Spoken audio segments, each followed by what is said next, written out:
বিসমিল্লাহির রহমানির রহিম। বাংলাদেশ জামাত ইসলামী ঘোষিত কর্মসূচির অংশ হিসাবে বাংলাদেশ জামাত ইসলামী ঢাকা মহানগরী উত্তর কর্তৃক আয়োজিত আজকের এই মানববন্ধন কর্মসূচিতে উপস্থিত জামাত ইসলামী এবং শ্রমিক কল্যাণের সংগ্রামী নেতৃবৃন্দ, সংগ্রামী দেশবাসী, আসসালামু আলাইকুম রহমতুল্লাহি ওয়া বারাকাতুহু। আপনারা জানেন, গত ৩৬শে জুলাই আন্দোলন এবং সংগ্রামের মধ্য দিয়ে ১৭ বছরের আওয়ামী স্বৈরতন্ত্রের আওয়ামী পেশিবাদের পতন নিশ্চিত করা হয়েছে। সংগ্রামী সাথী ও বন্ধুগণ, আওয়ামী পেশিবাদ এবং সন্ত্রাসীর পতনের পর এদেশের গোটা মানব জাতির স্বপ্ন এদেশে একটি ইনসাফপূর্ণ কোরআনী সমাজ প্রতিষ্ঠা হোক, এটা এদেশের আপাময় জনতার প্রাণের দাবিতে পরিণত হয়েছে। আপনারা জানেন, আগামী দিনে এদেশে যাতে করে কোনো পেশিজম এবং পেশিবাদ প্রতিষ্ঠিত হতে না পারে, এদেশের বস্তুহীন একটি সুষ্ঠু নির্বাচন প্রতিষ্ঠা লাভ করতে পারে, এজন্য বাংলাদেশ জামাত ইসলামী ৫ দফা কর্মসূচি ঘোষণা করেছেন। সরকারের কাছে ৫ দফা দাবি তুলে ধরেছেন। এই ৫ দফা দাবি বাস্তবায়নের মধ্য দিয়ে জামাত ইসলামী মনে করে আগামী দিনে একটি সুষ্ঠু এবং সুন্দর নির্বাচন জাতিকে উপহার দেওয়া সম্ভব। জামাত ইসলামের দাবির মধ্যে অন্যতম দাবি হচ্ছে, যারা ৩৬শে জুলাই আন্দোলন এবং সংগ্রামের মধ্য দিয়ে ২০০০-এর অধিক লোক বাইকে শাহাদাত বরণ করতে হয়েছিল, ৪০,০০০-এর অধিক লোককে আহত হতে হয়েছিল এবং সাধারণ জনতা এই আন্দোলনে যে স্বতঃস্ফূর্ত অংশগ্রহণ করেছিল, এই জনতার মর্যাদাকে শানিত করার জন্য এই জনতা আগামী দিনে কোনো পেশিজম যাতে করে জুলাই আন্দোলনের কারীদের বিরুদ্ধে দাঁড়াতে না পারে, এদের বিরুদ্ধে কোনো ক্লেম না করতে পারে, অন্যায়ভাবে এদেরকে যাতে করে দমাতে না পারে, এজন্য একটি জুলাই সনদ বাস্তবায়ন করে জুলাই সনদকে আইনি ভিত্তি দেওয়ার জন্য জামাত ইসলামের দাবি উপস্থাপন করেছে। সংগ্রামী সাথী ও বন্ধুগণ, আমরা লক্ষ্য করেছি কেউ কেউ এই দাবিকে পাশ কাটিয়ে চলে যেতে চায়। এই দাবি যাতে বাস্তবায়ন না হয়, জুলাই সনদ যাতে বাস্তবায়ন না হয়, এই জন্য তারা বিভিন্ন অপপ্রচারায় লিপ্ত রয়েছেন। আমরা সরকারকে অবিলম্বে জানাতে চাই, অবিলম্বে জুলাই সনদ বাস্তবায়ন করার জন্য আগামী নভেম্বরের মধ্যে গণভোট নিশ্চিত করতে হবে। সংগ্রামী সাথী ও বন্ধুগণ, এবং আগামী নির্বাচন লেভেল প্লেইং ফিল্ড তৈরি করার জন্য সরকারকে অস্ত্র উদ্ধার, সন্ত্রাসীদের গ্রেপ্তার, চাঁদাবাজি বন্ধ সহ সকল ধরনের কার্যক্রম পরিচালনা করতে হবে। এটা জামাত ইসলামের যেমন দাবি, এদেশের আপাময় জনতার প্রাণের দাবি।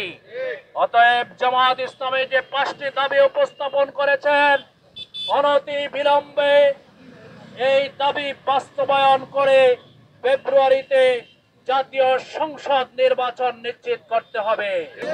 আমাদের কর্মসূচি আজকে গাবতলী থেকে যাত্রাবাড়ি পর্যন্ত আমাদের 5 দফা দাবি বাস্তবায়নের জন্য আমরা রাজপথে নেমে এসেছি। আমাদের এই দাবি 18 কোটি জনতার দাবি। আমাদের এই দাবি বৈষম্যহীন বাংলাদেশ যারা চান তাদের দাবি। আমাদের এই দাবি এই দেশের উপরে যেন আর কোনো ফ্যাসিজম প্রতিষ্ঠিত না হতে পারে, তার প্রতি সমর্থন জানিয়ে আমরা দাবি নিয়ে এসেছি। সুতরাং সরকারকে আমাদের দাবি মেনে নিতে হবে। আজকে অধিকাংশ রাজনৈতিক দল ঐকমত্য কমিশনের কাছে এই ব্যাপারে একমত হয়েছেন। জুলাই যোদ্ধাদের আইনি ভিত্তির মাধ্যমে তাদের মর্যাদাকে প্রতিষ্ঠিত করতে হবে, তাদের রাষ্ট্রীয় সুরক্ষা দিতে হবে। আজকে জনগণের দাবি, আমরা আর কারচুপির নির্বাচন চাই না, কালো টাকার নির্বাচন চাই না, লাঠিয়াল বাহিনীর নির্বাচন চাই না। আমরা যেন তেন সংসদ আমরা দেখতে চাই না। আজকে পিয়ার পদ্ধতির মাধ্যমে কার্যকর সংসদ বাংলাদেশের আপামর জনসাধারণের দাবিতে পরিণত হয়েছে। We are justice. এই দেশে কোনো বৈষম্য আর থাকবে না। এই ম্যান্ডেটের মাধ্যমেই এই দেশ দ্বিতীয়বার স্বাধীনতা লাভ করেছে। আমরা দেখেছি ৭১-এর পরে স্বাধীনতার ৫৪ বছরের পরেও এই দেশের সাধারণ জনগণ থেকে শুরু করে ছাত্র জনতা, শ্রমিক, তাদের কোনো অধিকার এই দেশে প্রতিষ্ঠিত হয়নি। প্রতিষ্ঠিত হয়েছে, পকেট ভারী হয়েছে এই দেশে যারা ক্ষমতায় যখন যে ছিল তাদের এই দেশে বাড়ি হয়েছে, তাদের বেগুনপাড়া কানাডায় বাড়ি হয়েছে। এই দেশের মানুষ তাদের অধিকার থেকে বঞ্চিত হয়েছে। আমরা দ্বিতীয়বার স্বাধীনতার পরে যে রক্ত দেওয়া হয়েছে, এই দেশের ছাত্র জনতা, কলেজের ছোট ছোট বাচ্চারা যারা এই দেশকে দ্বিতীয়বার স্বাধীন করেছে, এই জন্য স্বাধীন করে নাই, দ্বিতীয়বার এই দেশে আরেকটি স্বৈরশাসন তৈরি হবে। আমরা বিগত 16 বছর যাবৎ একটি ফ্যাসিস্ট সরকারের অধীনে আমাদের মত প্রকাশের স্বাধীনতা বিঘ্নিত করা হয়েছিল।